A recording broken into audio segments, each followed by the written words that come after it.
Bonjour à tous, bienvenue dans ce nouveau cours qui, je pense, va et vous être très utile puisqu'il s'agit d'apprendre à personnaliser l'affichage d'un formulaire sous Symfony. Alors je pars du principe que vous partez du même projet que moi. Si ce n'est pas le cas, je vous invite à voir les vidéos disponibles dans la playlist dont le lien s'affiche en bas de votre écran. Puisqu'ici il s'agit de personnaliser l'affichage du formulaire, on ne va pas s'embêter à créer notre propre CSS. On va utiliser le fichier bootstrap.css que vous pouvez récupérer sur le site de Bootstrap.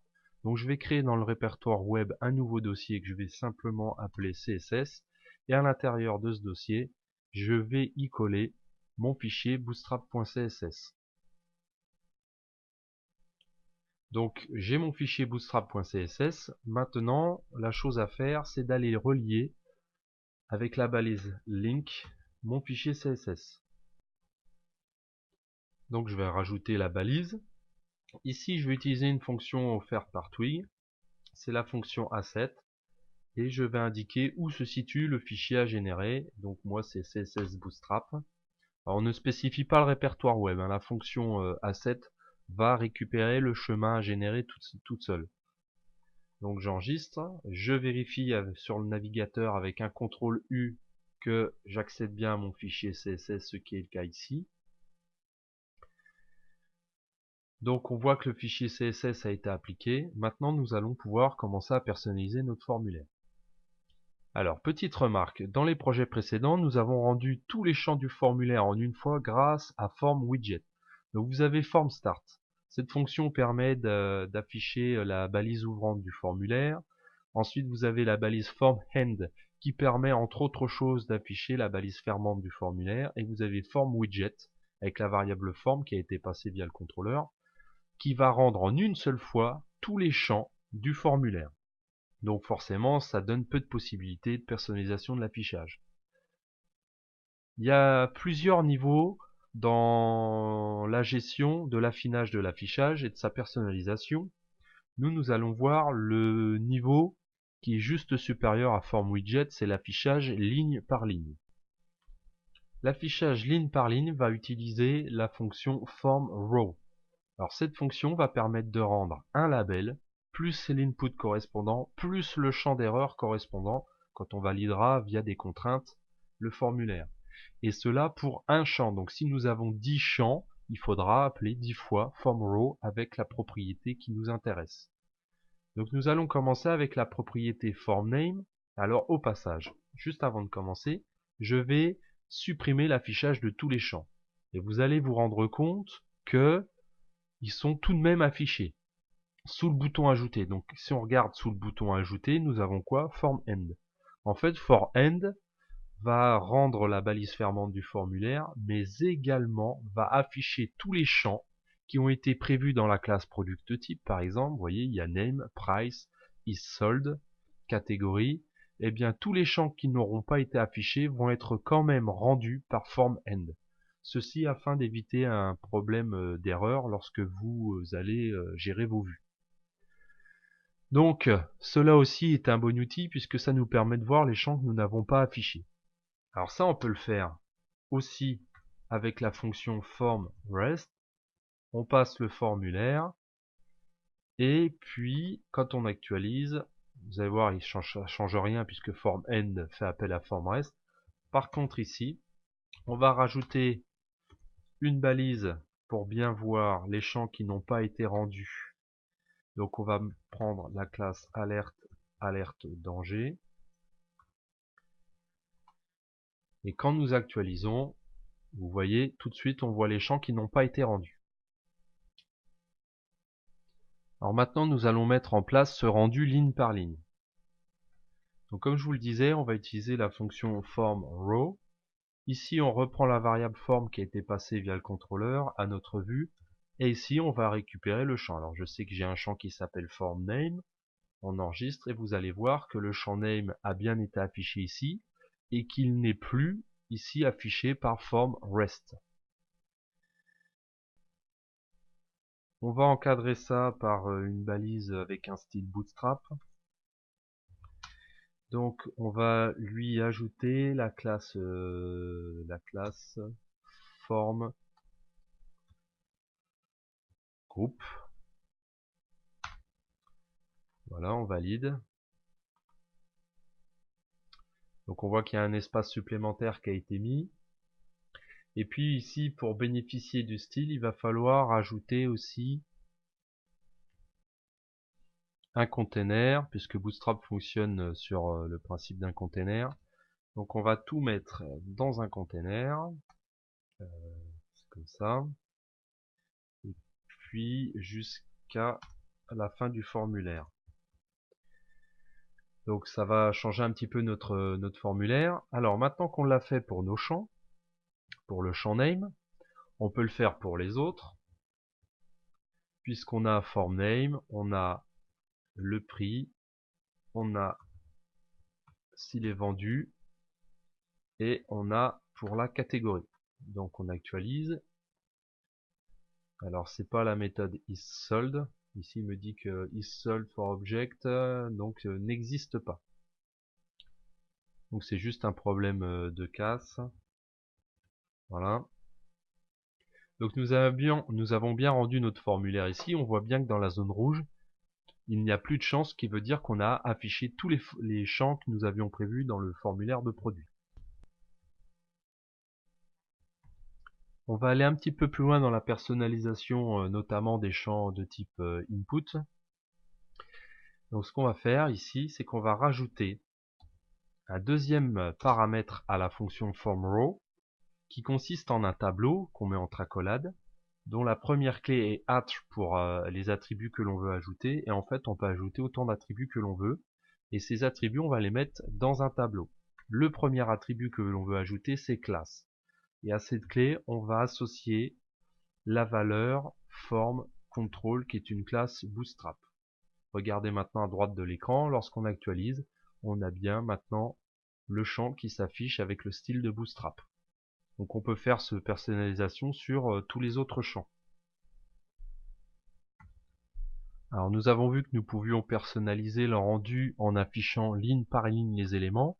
Par contre la limite de cette méthode, c'est qu'on ne peut pas agir facilement sur le label, l'input et les erreurs. Alors on va utiliser la deuxième finesse de personnalisation possible, c'est-à-dire que au lieu d'avoir formRow qui va rendre l'input, le label et l'erreur, on va utiliser le rendu par élément. Le rendu par élément, en fait, c'est une fonction pour chaque élément à rendre. Donc si on veut rendre un label, on va utiliser formLabel, pour l'input formWidget, et pour l'erreur, c'est formErrors. Donc nous allons supprimer l'élément prix. Alors on va garder les balises formGroup. Et ici, on va pouvoir utiliser formLabel pour rendre le label. Donc on va rendre ici le prix. Donc form.price. Donc regardez ce qui se passe à l'écran. Côté navigateur, on a bien le label qui a été rendu. Et bien sûr, le champ qui n'a pas été rendu s'affiche via form rest. Ensuite, on va rendre form widget en indiquant que l'on veut le prix. Et on va faire la même chose pour l'erreur. Donc c'est form errors. Donc là, nous avons tout rendu. Maintenant, si nous validons, nous avons bien notre erreur qui s'affiche ici. Alors vous voyez, là, on perd le style puisqu'on n'a pas remis la classe form control. Donc en fait, on va procéder de la même façon que nous avons fait tout à l'heure. C'est-à-dire qu'ici, on va rajouter un tableau dont le premier élément est at pour attribut et qui va avoir pour valeur un autre tableau dont le premier élément est la classe. Et ici, nous allons indiquer que nous voulons la classe form control. Donc nous actualisons et on voit qu'on a récupéré notre style. Ça, c'est le deuxième niveau d'affichage. Alors l'intérêt de ça, c'est qu'on peut aussi personnaliser notre label. C'est-à-dire qu'ici, on va pouvoir préciser, par exemple, que je veux le prix. Donc, je vais écrire le prix du produit et vous voyez que le label a été personnalisé. C'est une façon de faire, c'est pas la seule. Il faut aussi remarquer que les éléments label et widget sont reliés via l'attribut for de la balise label. Quand je clique sur le label, on a bien notre élément qui est relié, ce qui est le cas également ici. Avant de poursuivre dans la possibilité d'aller encore plus loin dans la personnalisation de l'affichage, certains d'entre vous ont peut-être remarqué que j'affichais déjà le nom ici du produit et une deuxième fois ici, et pourtant il ne s'est pas affiché dans le navigateur. Cela s'explique par le fait qu'il n'est pas possible de rendre deux fois un champ de formulaire. Donc à partir du moment où il a été rendu une fois, il ne s'affichera pas une seconde fois. Donc ici je peux le supprimer. Alors si je reprends, nous avons vu que nous pouvions personnaliser l'affichage via FormRow qui génère le label, l'input et l'erreur. Ensuite nous avons vu le cas où on peut choisir d'afficher les trois nous-mêmes, c'est-à-dire le label, le widget, l'error, ce qui veut dire qu'on peut très bien placer l'erreur avant le label après le widget. On fait comme on le souhaite. On peut aller encore plus loin dans l'affinage de l'affichage des éléments, puisque nous pouvons utiliser ce qu'on appelle les variables de formulaire. Alors on va travailler pour illustrer cette façon de faire sur justement le nom du produit. On va le faire avec le nom, c'est plus pratique que de le faire avec un checkbox. Alors une fonction qui existe nativement dans Twig, c'est dump. Donc, je vous invite à la rentrer et de regarder le résultat dans le navigateur. En fait, ça va vous dire que ici vous avez deux variables. Vous avez la variable form que nous avons passée via le contrôleur à notre vue, et vous avez la variable app. Si vous regardez dans la variable form, vous avez des enfants, children, et on en a 5. Et quand vous regardez bien, on a name, price, is sold, catégorie et token. Donc on retrouve nos propriétés ici de notre objet produit. Je ne parlerai pas tout de suite de token, en tout cas pas dans ce cours. Et on peut voir que par exemple pour name, on a une fois de plus un élément vars avec plein de variables. Donc on peut constater que par exemple notre élément name ne contient pas de valeur, qu'il a un ID qui est product name, que par exemple ici il n'est pas valide, que c'est un champ qui est requis. Nous avons plusieurs, que le champ a déjà fait l'objet d'une soumission. Si je réactualise la création du formulaire, je vais remettre name avec vars et on voit qu'ici par exemple submitted n'est pas est à false, ça veut dire que le formulaire n'a jamais été soumis. Alors connaître toutes ces variables va nous permettre justement de les utiliser pour faire des actions beaucoup plus ciblées. Donc pour y accéder, vous voyez que la variable ici c'est form, donc ici on reprend form. Ensuite on met un point, on veut accéder, donc c'est un système de tableau, hein. Donc on va utiliser vars, après vars on va utiliser justement ici. Voilà, là nous avons affiché les variables. Alors je me suis trompé, hein, c'est form name.vars. Voilà, puisqu'on veut les variables de l'attribut name. Donc on voit toutes les variables de l'attribut name, ce qui veut dire qu'on va pouvoir les utiliser justement pour gérer notre affichage. Donc je vais supprimer ça. Et je vais commencer par afficher un label. Donc j'ai mon label, et si je regarde ici, dans ma liste de variables, il faut que l'attribut for soit égal à product name, c'est-à-dire le contenu de ID. Donc je vais afficher form.names.vars, puis le nom de l'élément que je veux, ici c'est ID. Et en label, je vais marquer nom du produit. Si j'actualise, vous allez voir que je vais déjà avoir mon nom de produit. Alors je vais ici, j'ai bien nom du produit. Maintenant, nous allons rendre le contenu du champ name. Donc c'est un input. Je vais lui, c'est un input de type texte, donc là pas de problème. Je vais lui ajouter la classe form control, la classe de Bootstrap. Je vais lui ajouter un identifiant qui va permettre d'ailleurs à l'attribut for de label de pointer sur l'id. Donc ici je vais retrouver form.name.vars.id. Ensuite il faut une valeur pour l'attribut name. Alors, ce qu'il faut pas confondre, c'est ici l'élément name. Ça fait référence au nom de la propriété du produit que l'on souhaite afficher. Bon, ici name, c'est name parce que c'est l'attribut name. Ça serait catégorie. Ici, il aurait été écrit catégorie. Alors ce qu'on doit mettre comme valeur dans l'attribut name de input, c'est ce qu'il y a dans full name. Donc ce qui veut dire qu'ici on va retrouver form.name, donc on veut les vars, ça veut dire qu'on veut une variable de l'attribut name qui est full name. On va également ajouter la valeur que contient le champ par défaut ou après soumission. Donc c'est la valeur de la variable value qui est ici. Donc je vais avoir ici form.name.vars.value.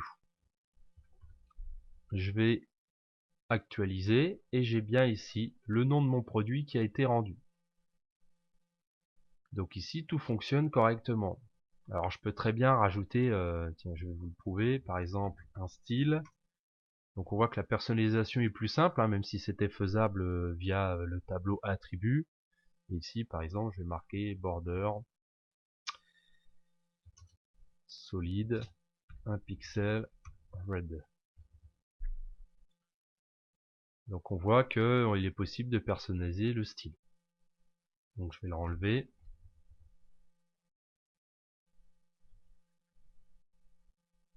Ensuite, il nous reste plus qu'à rendre notre champ d'erreur. Donc form errors, form.name. Comme ça, c'est complet. Maintenant, si on valide, j'aurai bien mon message d'erreur qui s'affiche sous le nom du produit. Alors, nous avons affiché notre formulaire et pourtant, en tout cas notre champ name, et pourtant il continue de s'afficher ici comme s'il n'avait pas été rendu.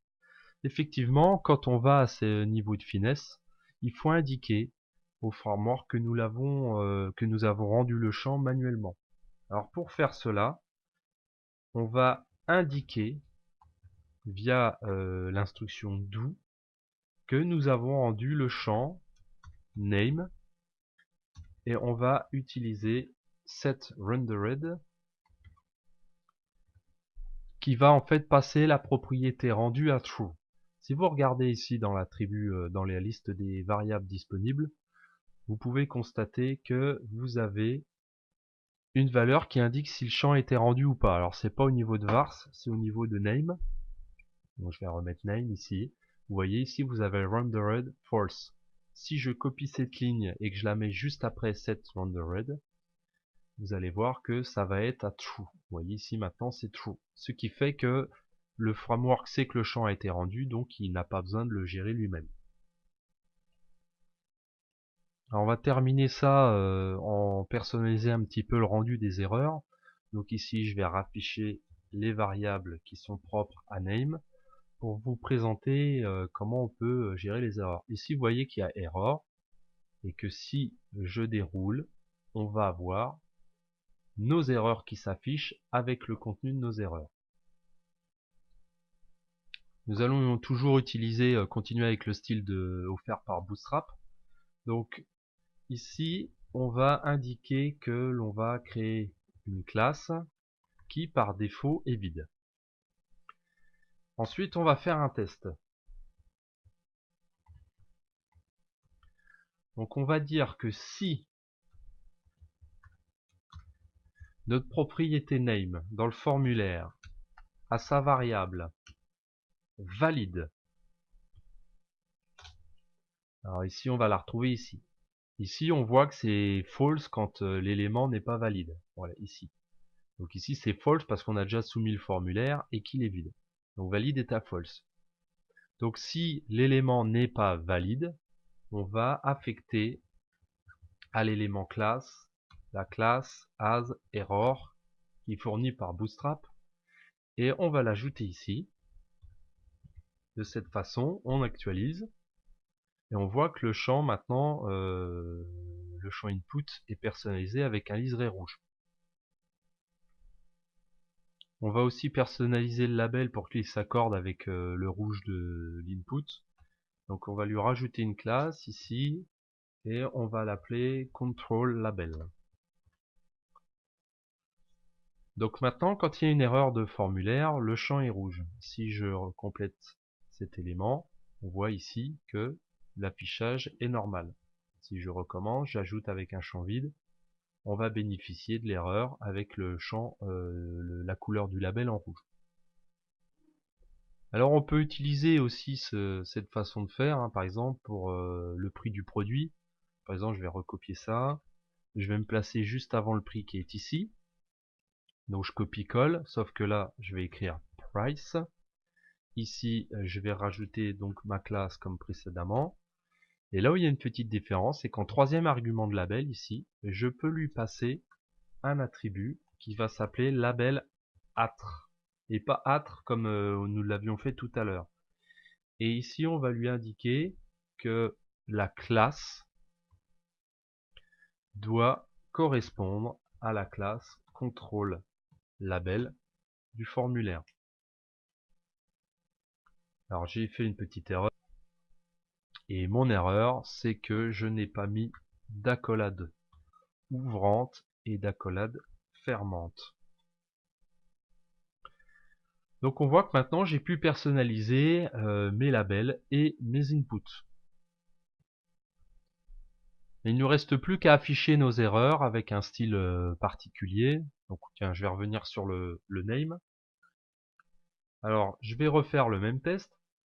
Si form.name.vars est valide, s'il n'est pas valide plutôt, alors on va devoir faire une boucle puisqu'il peut y avoir plusieurs erreurs, hein. À partir du moment où on met plusieurs contraintes sur une même propriété, ça veut dire qu'il peut y avoir plusieurs erreurs. Alors ici je vais indiquer que je veux l'erreur qui est compris dans la variable vars.errors. On voit bien qu'errors ici est un tableau. Et à l'intérieur de cet élément là, je vais utiliser la classe qui s'appelle help bloc de Bootstrap, donc qui s'utilise avec un span, et je vais simplement afficher mon message d'erreur. Et maintenant quand j'actualise, j'ai bien mon message d'erreur qui est ici en rouge, donc j'ai plus besoin du champ rendu via form erreur qui est ici. Je l'enlève. Voilà, maintenant j'ai bien le message d'erreur qui s'affiche en dessous. Donc à partir de là, je peux afficher mes erreurs comme je le souhaite. Donc pour conclure, dans cette vidéo, nous avons appris à rendre tous les champs du formulaire en une seule fois avec form widget et la variable form. Ensuite, nous avons appris à rendre le formulaire ligne par ligne avec la fonction form row. Et ensuite, nous avons été encore plus loin dans la gestion de l'affinage de l'affichage en utilisant les variables de formulaire. Alors il y a quand même une limite, c'est le problème de la réutilisabilité, puisque si le formulaire, on en a besoin dans un autre projet par exemple, ou dans d'autres pages, c'est un peu un problème de toujours devoir tout réécrire. Donc je ferai dans l'avenir proche une vidéo qui consiste à personnaliser les widgets, ce qui permet une meilleure réemployabilité. Donc merci d'avoir suivi ce cours et à bientôt.